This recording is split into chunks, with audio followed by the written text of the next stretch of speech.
Hi, folks. Thank you again for coming on to Back to Basics for Season 3. Today, we're going to speak with Dr. Terry Zachary. What an amazing person that I've spoken to him many months ago, or I should say weeks ago, and we had a really great time. What we talked about is hand exercises. There are some few simple exercises that he has given us as to what that is all about. Why do we need hand exercising? And that's what this episode is all about. So let's stop talking to me and let's go and speak with our guest today, with Dr. Terry on Back to Basics. I'll see you.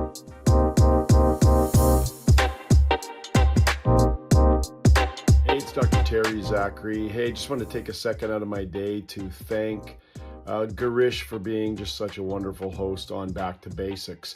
I think it's such an important show that he does, and the way he brings the information out on his guests, especially in my situation, which is hand exercise. Traditionally, hand exercise has been oversimplified, but hasn't been keeping up to the basics of how the hand is designed. So he gave me the opportunity to really show that sometimes back to the basics means making things just a little bit more complicated.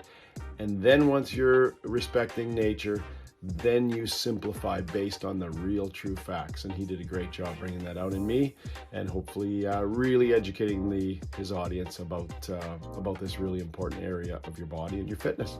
Thanks, Girish. Keep it up. Keep up the good work, bud. See ya.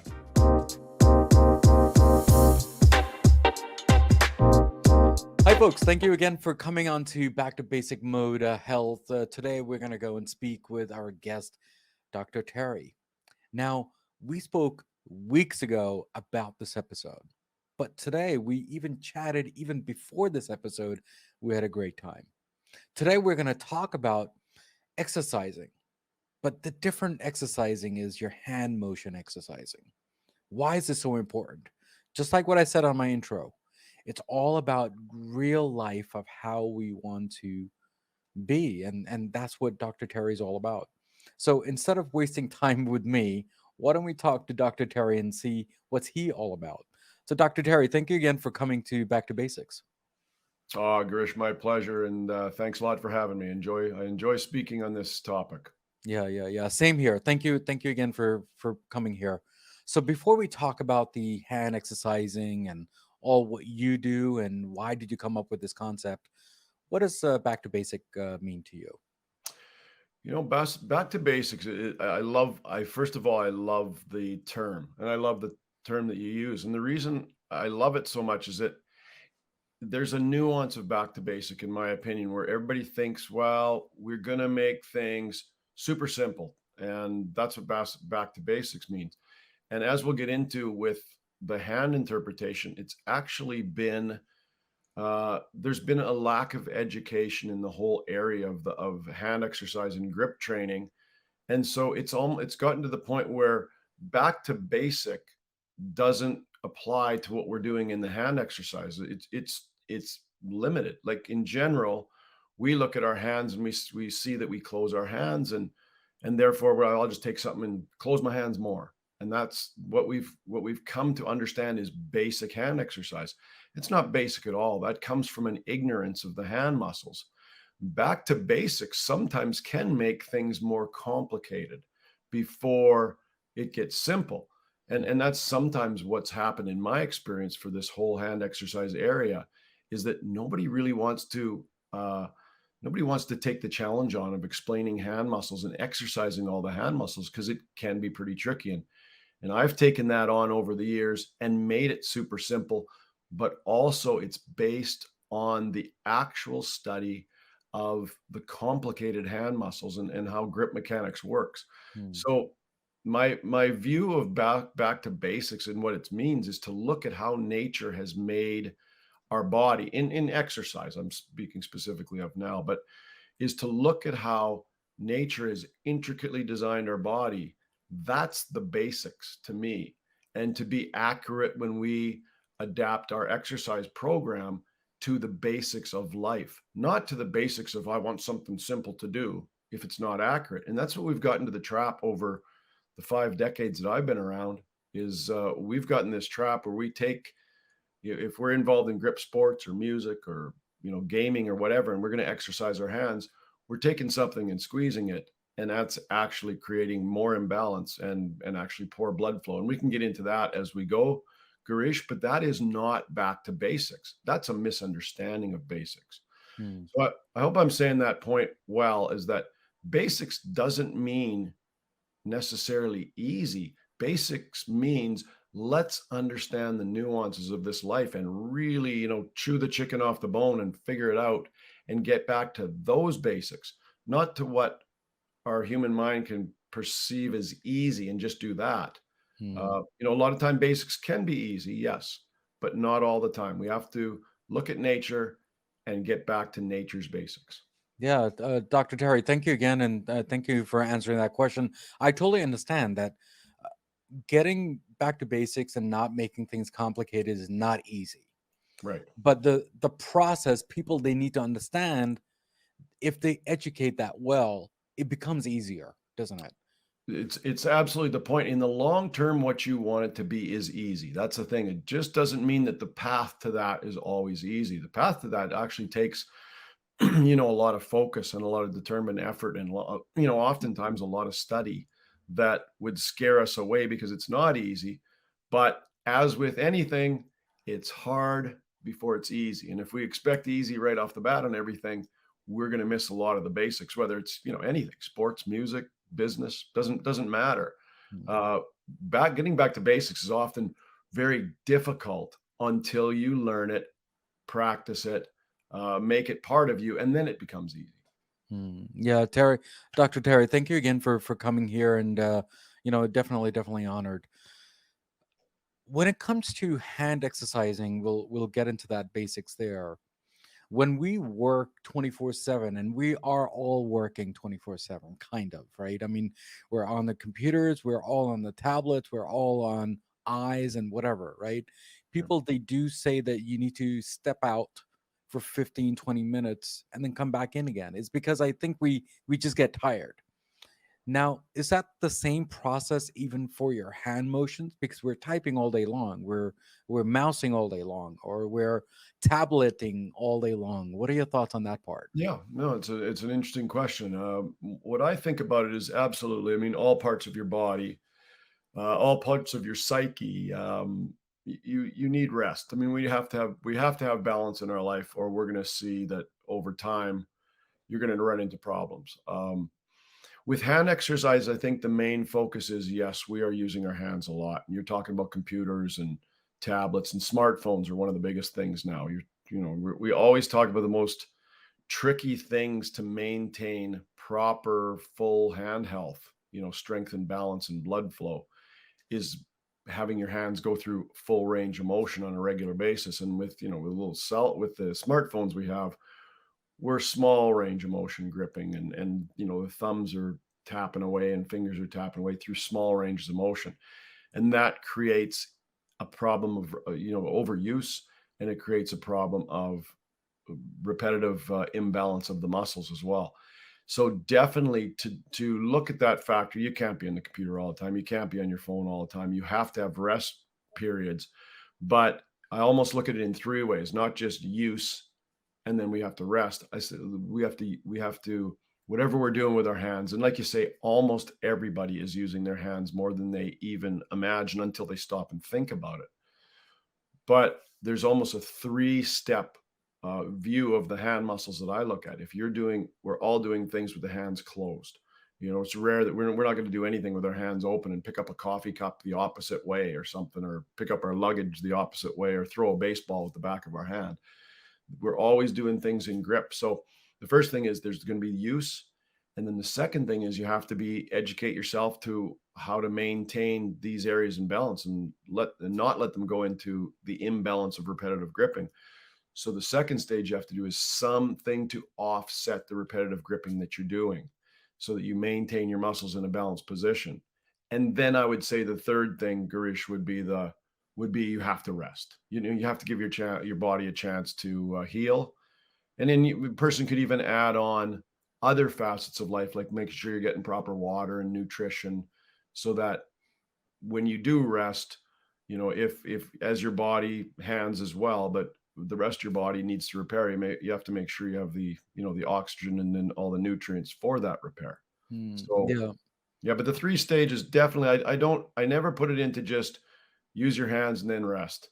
There's a use your hands quotient, and then there's the make the effort to offset the imbalance that you're doing through repetitive gripping. And we talk, as you know, we talk a lot about the opposing muscles of the hand, the support muscles of the hand, and making sure we're opening and spreading and strengthening those muscles. Because if we don't, it's just like posture. If we let ourselves do things forward all the time, we're going to end up forward. And with posture, most people can conclude, wow, that's not a real good end product when I'm slouching all the time. Mm. So we have to do things to offset that imbalance. And it's the same with the hands. We have to create habits and exercises to offset the imbalance we're doing. And then, like you said before, then it's the rest, proper nutrition, proper water factor to Mhm. make sure that our body has a chance to, to heal and maintain itself. Yeah, yeah, yeah. Thank you again, Dr. Terry. And whoever's listening right now, I want people to understand that there will be some times that we will give examples, how the hand motion is supposed to be and what we're supposed to do. So if you are listening now, you can listen. But honestly, visualization is one thing that we all want to learn too. So you can go to my YouTube channel and start watching this episode and try to understand that how does this hand motion happen and why should it happen, and that's what Dr. Terry's all about. So thank you again, Dr. Terry. Let me ask you this. You just mentioned just earlier, I mean, it's not always about technology, because I gave an example for technology because that's what we are all about today. But there are other things like, playing tennis or even writing, because people are still writing. Okay, Yep. and we're still old school, we're still going to type, we're going to type away, right? Mhm. So those are the day-to-day stuff. And just like what you just mentioned about slouching, and the key word is standing and sitting up, right? Mhm. So what are the things that we should be doing when it comes to the hand motion? Because Yep. rest, I think it's not the right solution, right? I think you have to exercise your hands, you have to, otherwise it's going to get stiff. So Yeah, what are it's you? actually it's exactly what we've ran into over, and this is the last 20 years we've been looking at this area specifically. But you kind of hinted at one thing that I think is important, and it's a super important thing. I get asked about it all the time, is about ergonomics when we go in to do anything. Like, it could be ergonomics.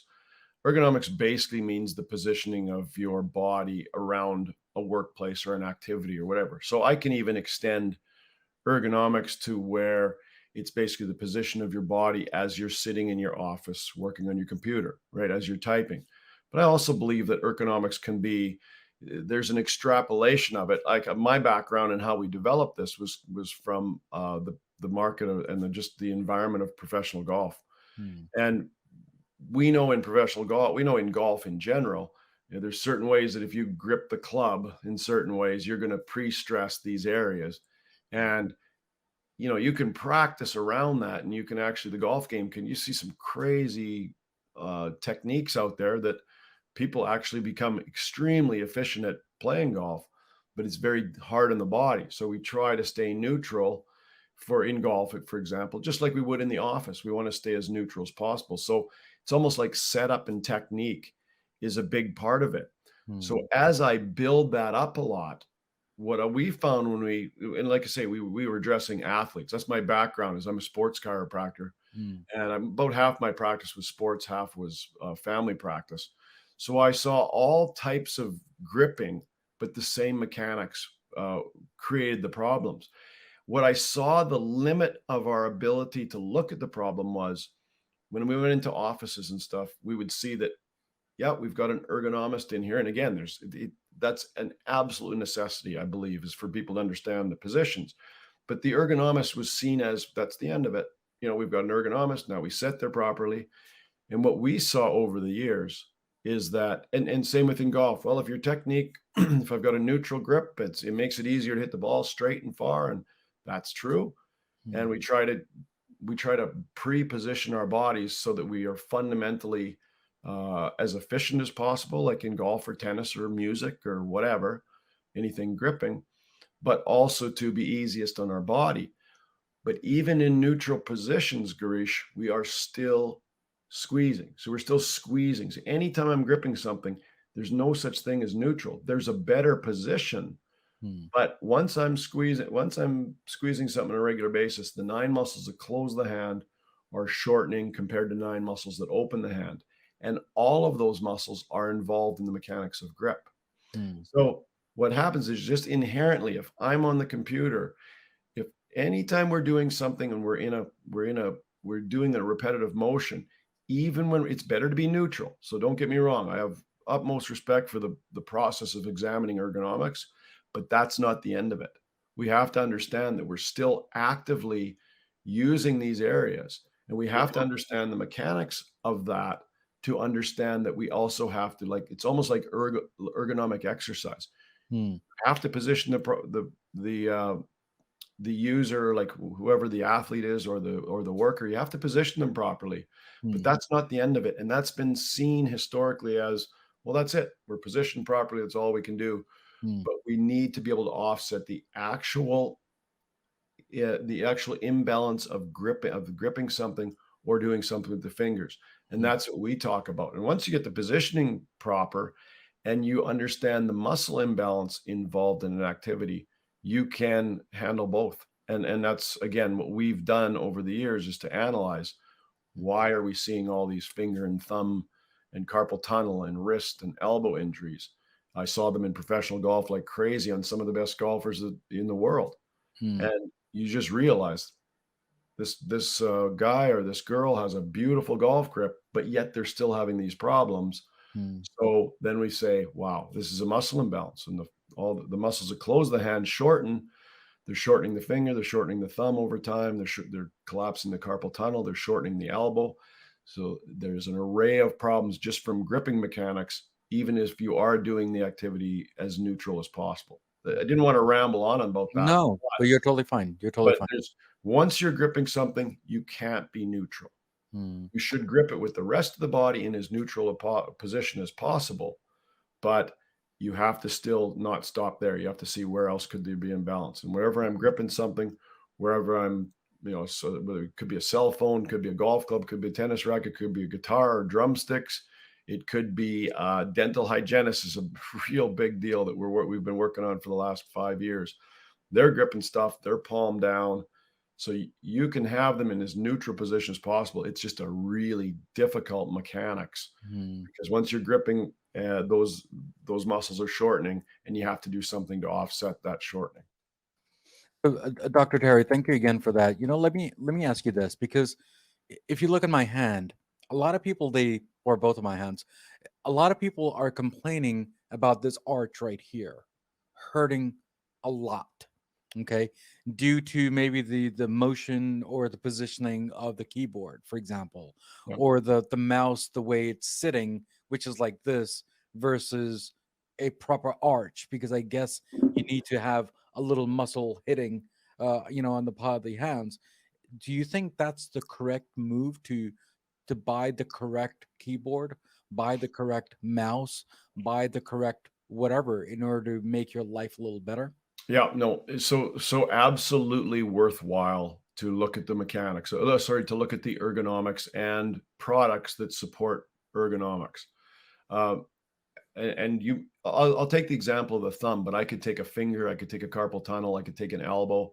But if you bring the thumb up, for example, here's where we get into the back to basics concept. Do we understand how a thumb works? Do we understand that when we're tapping, I'm tapping with my thumb? Do we understand the mechanics of that? And I will say, almost no matter who we're talking to, Girish, I would say it's almost 100% no. Because when I'm looking at a thumb and I'm pressing anything with the thumb, we think it's only these flexor and opposing muscles that are working. And the truth is, if I look at the back, anytime I do something with my thumb, these extensor muscles are actually working just as hard. So if I'm doing this in my career, and I'm using that thumb, for example, on a keyboard or on a smartphone, whatever, those over time, I need to exercise all of those muscles of the thumb if I'm to expect to have maximum performance and maximum health out of that thumb. Just the same as if I use my shoulder all the time and I do a shoulder activity of some sort. well, I'm not just going to do the activity that I do, or I'm not just going to say, well, my shoulder's in good position. I am going to, train my shoulder through its full range of motion. And for some reason, Girish, and this is something we've been talking about for a decade. For some reason, we understand that at every other part of the body. We Mm, understand it at our chest. If I'm going to do the chest, my body works best if I do my back as well and keep it in balance. When we go from the elbow peripherally, from the elbow distally, it's like we lose our mind. It's like we forget all the mechanics. So when you're talking about a thumb, should I have a proper support of my thumb? Absolutely. You want it as neutral as possible. But you also have to look at the basics of how the thumb work. The muscles that close the hand are supported by the muscles that open the hand. It's a co-contraction. So mm, if you want to have the best performing thumbs, you take it, for example, a drummer. There are a lot of problems with the thumb and the wrist in a drummer.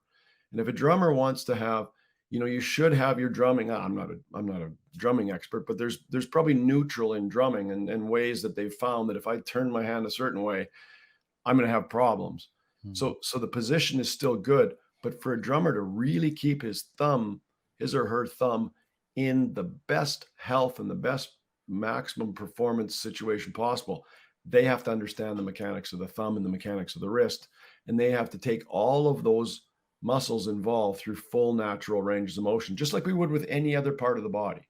mm. And when we come to the hands, I don't know what it is, Girish, and we're really pushing, like the groups that we've talked to in the areas that we've influenced.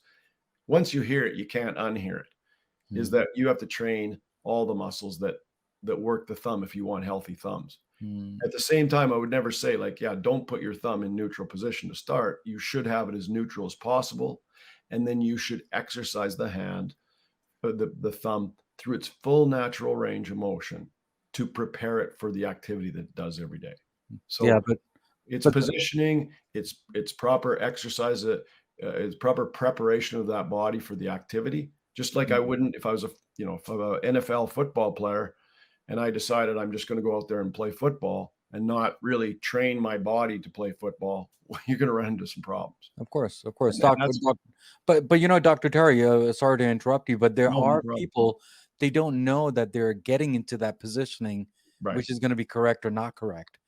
And Uh, So it's the how do we train people to do that and say that you do need to exercise once in a while, otherwise you're gonna come to a point that your fingers or your hands or whatever is gonna be that position all the time, and then they realize it when it's too late. It's where we see it historically, and that's why, so as you know, I developed a product because we used to have, so when somebody came into my office, Mm, I would give them, arguably 5 or 6 exercises, and they were mm, all small, little intricate exercises with multiple items laying around. And Girish, you can imagine how many people would actually go home and remember everything I said, and I'd hand them a sheet, and how many people would actually do those exercises was minute. And mm, I realized that. And the other thing is too, is that as you said, you get their attention with this area that not much is known about when they're in pain. So all of a mm, sudden they're going, oh man, I got I got a de Quervain's problem on my thumb. I can't move my thumb. This is a real issue in my life. They may do the exercises for a little while, but they don't look at, hey, how did this thumb come to be in this type of imbalance mm, that where you're having a thumb problem. mm, So that's where when we talk to people, we now develop an easy way where you we develop a product because as I was working with professional golfers, there's no way that they had the time and patience to understand. They were just all squeezing something again. mm, But um, when I would talk to them, it would take me a long time to explain the mechanics of the hand, and then mm, it would take a longer time to give them these solutions that they wouldn't do in the first place. mm, So coming back to your question about how do you educate people about this, is that you have to educate them about the muscles that close the hand, the muscles that open the hand, the way that grip works. As we talked about, anytime I grip something, yes, these muscles are working, but these muscles are working, it's a co-contraction to support them. If you want to have proper strength and blood and balance and blood flow to these joints, because all the tissues need blood flow, you have to exercise as we do with any other part of the body, through a full range of motion. Mm, Just most of us haven't got the education of what a full range of motion of the hand is. We've mhm, always just said, yeah, I'm taking something and squeezing it. And that's just flat. That's not a hand exercise. That's a hand closing exercise. So you have to provide them the education of how grip works, number one, and then you have to give them an easy solution that they can do on a daily basis to offset the imbalance that they're doing on a daily basis so that that thumb injury or that hand injury or elbow injury doesn't keep on coming back. mm, You want, and I'm going on and on about this question, Girish, but there's a class of athlete or musician or worker that just cares about staying at their best. mm, So though that degree of person, they want to know how do I make the best? So if I'm a tennis player, how can I be efficient and put more spin in the ball and more speed mm, in the ball and not injure myself? They will do those exercises, right? mm, But they're not going to do them if there's six or five or six exercises that you're giving them.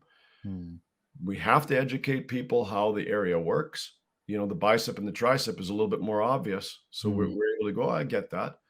But most people haven't got the original education, the back to basics understanding of how the grip works. mm. And then they haven't been given an easy solution that they can do on the daily basis.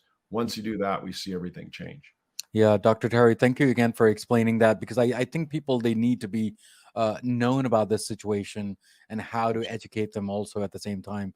Dr. Terry, we actually started a new segment on Back to Basic for season 3, which is the rapid fire round. And this rapid fire round, I'll ask you some few questions or maybe a word, whatever pops in your head. We'll just go from there. How about that? Oh, that sounds awesome. Awesome, awesome. So the first word or the phase is going to be grip training.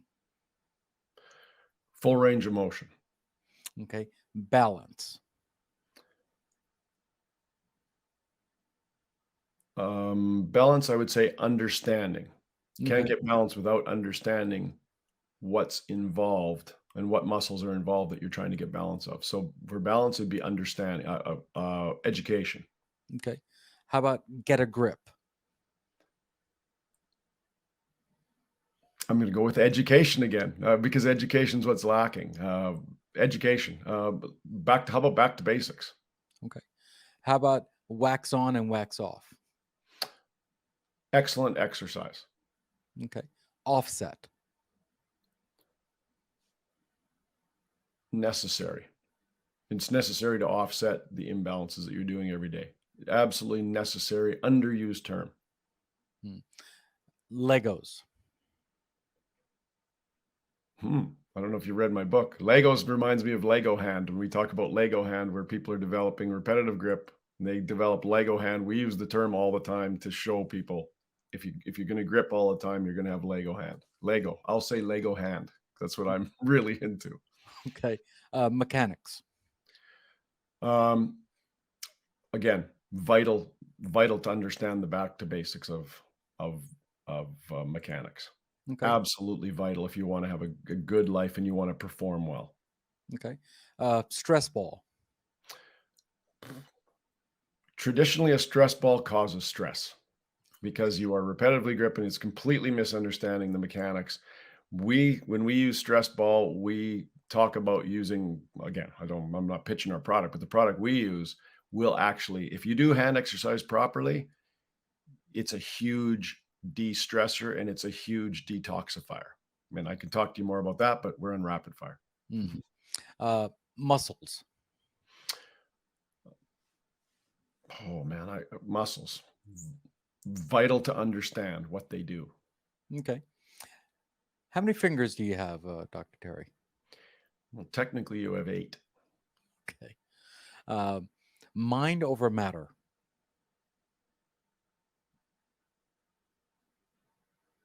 Uh, Underrated. Underrated. Okay. Uh, the last two words is going to be Dr. Terry. Hmm. Um, I'm going to say, I don't want to say rebellious. I want to say interested in the truth. Okay. And the last one is going to be back to basics. Back to basics. fantastic term when it's used properly. Because as we talked about, back to basics often is a very difficult subject until it's an easy subject. Mm. Yeah, Dr. Terry, thank you again for being a sport and playing the rapid fire round. Hopefully, I didn't challenge you enough that it really stomped you. So, thank you Oh, again for that. that's a lot of it's actually it's a lot of fun. So, Dr. Terry, let me ask you this. And I mentioned the word stress ball, and I think you mentioned about your product. And I want to talk to you about that product. That product, it seems like it's very, very different. Can you tell me? And you and I actually spoke very briefly about it. Can you explain as to why that product the way it is right now? Because it's a stress ball with a ring around it, right? So, can you explain that, please? Yeah, so it's a I mean, I don't know if I've got one here. I can show it Yeah, to you, yeah, sure, but I can please. explain it to you easily. Sure. So you'll look at and yeah, so it's a good thing to introduce when you use the term stress ball because most people and viewers or anybody listening will identify a stress ball to be something that we are very, very critical of. You're taking something and you're taking it and you're squeezing it. And I equate it to if somebody came in was around you and was complaining of back pain and they had really poor posture and you gave them the advice to slouch more. Well, that would be crazy to most people. And that's what we're doing is we've already got these muscles. So 9 muscles close the hand, and those muscles are located on the front of the fingers and thumb and hand and wrist and carpal tunnel and forearm and elbow. But you also have 9 muscles that open and spread the hand, and they're in the back of all those structures all the way down to your elbow. So a stress ball is not going to do very much. A stress ball, now theoretically, it can stimulate a little bit of blood flow, and blood flow is really, really important. So what was happening, and the reason the last thing I thought in the world that I would ever be doing is working on a hand exercise product. But when I got onto tour and we talked about onto the on, I was a professional golfer on mini tours, Mm, and as the golfers that were on those tours found out what my background was, a lot of them were asking about these repetitive grip problems, fingers, thumbs, wrists, a lot of wrists, a lot of elbows, and a lot of carpal tunnel problems. And so I would show them all the exercises that I talked to you earlier in the show about. And sure, some of them would do it. And once they got feeling better, they would leave it alone. mm, But what I wanted to do then, I had one particular person that was really struggling with tennis elbow. And I mm, knew I had to give them I had to do something instead of giving them all these complicated exercises. I basically took a stress ball. This is what it ended up looking like. And we call it Handmaster Plus. But it ended up being a core central ball that you would squeeze. So I don't have any problem with a hand closing exercise is okay, but it's you need to strengthen all the muscles that open and spread the hand as well as the forearm muscles. So all we did is at that time I took a ball, drilled a hole through it basically, and put some elastic bands or like Fanny's fabric waistband material and gave it to my friend, did some work on him, and then had him doing these different exercises that I showed him for his elbow. And lo and behold, then he had a really rough prototype, but he had something he could use daily, and he never had the problem again. And that's mm, what we end up making this after a while of figuring out how to mold it and do all this stuff with it. We came up with this. So I'm just going to now put put these loops on the fingers and on the thumbs, mm. and instead of Girish, if I was telling you 6 different exercises, which I'll guarantee you 90% of the people don't remember them, well, now I just close against the ball and open and spread against the court. Mm, So it turns into something that if we talk about how the basic mechanics to understand them. Now we've went through understanding them, and now if I can close, open, and spread, it's a continuous exercise. It's really dumbed down about as much as it can be. But now I go through full natural range of motion. And mm, that's how the exercise looks like. mm, So yes, there's a stress. So now getting back to the stress ball conversation, because it is an interesting one, is that when you take these distal extremities, when you take your hand through its full natural range of motion, you're going to stimulate blood flow, and you're going to anytime we do exercise, we stimulate circulation. So that's blood flow and lymph drainage. That's a big part of what we need to do. We need to keep the rivers within us flowing so that we get nutrients to where we need to, and then we get toxins and byproducts of muscle contractions and whatnot out of our body. Mm-hmm. And so the concept of the stress ball, my criticism is that it causes, just if I've got shortened flexor muscles because I grip all day, say if I'm a musician, because we see it in music Mm-hmm. all the time. Somebody wants to get faster as a guitar, get better, and they're taking something. So they're doing this all day. They're squeezing a pick and they're squeezing the fretboard all day. And then some genius tells them, and now take this and squeeze it, whether it's spring loaded or a ball or something. Mm-hmm. Well, that's what I'm in. That's my criticism is if you take a stress ball in that situation, you are actually causing stress. You're telling somebody with bad posture to slouch more. It doesn't make any sense. Mm-hmm. But when I take anything with the hands, I think where a stress ball got its reputation, and I'm squeezing it, it will stimulate blood flow. It's limited if you only do the squeezing. Mm-hmm. But with ours, you go through a full natural range of motion. And yes, it's going to help your grip mechanics. It's going to help the stability of your fingers and your thumb and your hand and wrist and carpal tunnel and forearm and elbow. All those are true. But one of the big things that people don't have a hard time to comprehend is it stimulates peripheral blood flow, stimulates lymph drainage. And those are in our way of keeping healthy. We have to keep these internal rivers and streams moving so that our body internally works more efficiently. So peripheral blood flow is really, really important to your feet, to your hands. So when we're exercising our hands through, and with this Handmaster Plus that we developed, you are not going to get more blood flow than that because we're taking every single muscle through its full range of motion. So we can stimulate that blood flow, stimulate that lymph drainage. And now you've got a really good daily habit to not only offset if you repetitively grip in your career or your sport or your music or whatever, but also just to maximize your circulation. So Yep. that's like the stress ball. We do see the hand exercise being a real stress reliever. Just if you're repetitively squeezing something, you're creating physical imbalance.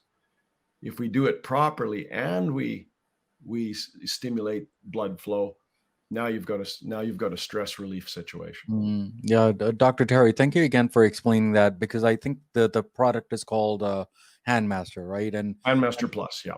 so I would love to have and purchase that from you because it seems like we are getting stressed day by day, and to de-stress, I think that's that product that you were mentioning about. But then I think there are other things that there's helping us besides just the de-stress part. I guess it's a muscle that you're releasing and making sure it's relaxed, right? Yeah. So thank you again, Dr. Terry, for explaining that.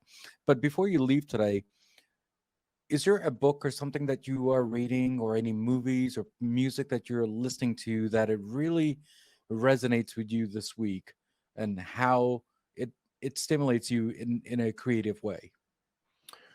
Oh man, that's a good question. I'm always reading stuff. I've read a lot of my stuff. My wife will tell you, Girish, a lot of my stuff that I'm reading is just boring as anything. Well, to me, it's the most exciting stuff in the world. Okay. And I read a lot of stuff. I know he's I guess he's controversial. He's not controversial to me, but I like authors that question the status quo if the status quo demands questioning. And there was an author that I was told about, and because I was always curious about some of the explanations, like even how our heart works. Is it a pump? And I remember when I was in school, uh, I remember somebody telling me, like I remember thinking, well, if our heart pumps from here and eventually those fluids go down to no pressure, and then, well, how does the how does the fluid get pumped back up to our heart? That's always confused me. And so I was reading, I read and his name is Tom Cowan. I was reading his book. It's probably the last one I read. I listened to some audiobooks. And I thought it's a fantastic read because it gets way more into what we just dismiss. And it just reminds me of my pursuit with the hand muscles. And I never really intended to do this, but now I see it's just everywhere that people are having problems with the hand muscles. So that book was interesting to me because it was somebody that questioned the status quo. And then he starts talking more about the energy charge within the blood compared to the energy charge within the inside of the lining of the blood vessel. and mm, there being a resistance, that there being an opposition that moves the blood, like a hydrostatic mm, situation that moves the blood back. And that's starting to make sense to me. mm, I guess I wasn't prepared for that question, Girish, but I guess those are the things that I really like to. I mean, I read more casual stuff too, but it's interesting to me once you've studied the body. And there's so many things that, even as I went through school, I think you and I have talked about this. You can go through school, but then you get into the reality of the world and you're looking at problems that just don't go away because of what you learned in some chapter someday mm, in school. You realize, wow, there's just more to this. mm. So Yeah. I think that's where I'm attracted to, is where you can really question some of the details Mm, of, was what we were taught about the body, does it all make sense? mm, Like, in 6 or 7 years, you can learn what you're going to learn, but the body is, get back to basics thing. The body is very intricate, and how it works is hard to understand. mm. Um, Yeah. and I Dr. enjoy looking at it. Dr. Terry, thank you again for that, and hopefully I'll catch that book and try to understand what that book is all about and understanding from your point of view. So thank you again for explaining that. But before you leave, first of all, I'm very honored that you're here and explaining all the stuff that you've mentioned today. But how was your journey on Back to Basics too? And then you have any quick last words to all my Back to Basic listeners and my viewers? Yeah, my journey on Back to Basics, I was influenced by several people, and I remember one of the biggest things that I think I can pass on to your viewers that always helped me is that I believe that we have, even going back into the book that we were talking about, Garish, is that um, we have to understand that that we are made of energy. We're not just this, kind of ignorant flesh and bones and stuff running around. And these energies are very, in my perception, these energies are very intelligent. Um, we're built. You'll have certain strengths about how you've been designed. I have certain strengths about who I've been designed to be. And I find that if we stay on those paths, that we develop something that we can all contribute to the whole, and that community of experts that we all are, I think would really help to benefit us all. So, um, what I think Back to Basics is to be the person that you're designed to be, and use your talents, develop your services for the whole, and if you do that, a lot of it will be intuition. So I think intuition is a big deal. That's this inner voice talking to us, will push us in the direction of our strengths. And sometimes we just don't believe it. We've got that negative voice saying, "Oh, I couldn't possibly be this intelligent or like have these talents." So that's what I would say is, take your intuition seriously, and I think that's going to help you be yourself and follow a path that you're thrilled to get up and do your work every day. Yeah, Dr. Terry, thank you again for coming here and explaining all the small nuggets that you have shared. And I've learned a lot in this short period of time.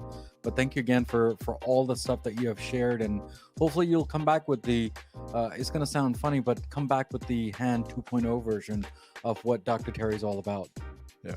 Well, hey, Grish, thanks for having me. And I really enjoy speaking to us. I think it's an underserved, it's an misunderstood area of our body. And I think everybody can benefit from understanding why it's so important to exercise the hands, and just like all other parts of your body, but especially the peripheral hands. Yeah, yeah. Thank you. Thank you, Dr. Terry. Awesome. Thank you. So, guys, we spoke with Dr. Terry today, didn't we? And we talked about the exercising of the hand. Now that is all he's been saying in many different languages and many different statements that he's mentioned. Exercise is one thing that we do underestimate it, because it seems like the more and more motion that we do, the more and more we don't understand that is that the right motion or it's not. So just keep that in mind whenever you do some running. Maybe the running is not good. Maybe the hand motion is not good, or whatever it is. But Dr. Terry will help us, and he has helped us in this last 30, 40 minutes or so. Now, as usual, as always, there's a quote of the day, and hopefully Dr. Terry will like this quote. The reason I exercise is the quality of life. Now, that is what I usually say. But honestly, you should be saying that too. Exercise is so essential to life. It's just amazing. And you will make sure that you will live longer. I mean, we try to live longer, because that's all we can do. We can hope. But exercise is one thing that you should enjoy life. Now, as usual, as always, what do we always say at the end of the episode? Everything in life goes back to basics, and that's what we did today, guys. Guys, take care. I will see you next time on Back to Basics. Excellent. That's excellent. I mean, there's Girish, there's so much information to cover in this area, and it just sounds like, well, it's just the hands. Who cares? But you definitely cover a lot of it, and at some point, Girish, as as your viewers and your listeners and whatnot get to absorb this information, like down the road, a year down the road, I would absolutely love to come back, because you said something even in departing is there's longevity to exercise. And there's some great studies. We didn't go through it, but that's up to me to probably put those in. But to your viewers, there's been like probably 5 or 6 major studies, like really big studies that test grip strength and show how they are directly correlated with life longevity. And it's for many reasons. I think just in general, the more fit you are, the longer you're going to live. And if people can extrapolate that message and look into their own lives and start to exercise on a regular basis, like, it just feels awesome at the time. But in the long term, you see people when they're sick, and everybody knows their families are going through something, and it's like, today's the day. Like, just understand. Guys, thank you again for tuning in to Back to Basics and listening to the excellent episode that we had today with our guest. With your love and support, we do need you to at least rate our show, review our show, because it does make us stronger day by day, week by week, as I usually say on my episodes. And there are 3 things in this episode that it makes a hit for me, which is the content, the guest, and definitely the host. So guys, take care, God bless, and remember, everything in life goes back to basics, and that's what we did today, guys. Guys, take care, God bless, and see you next time on Back to Basics.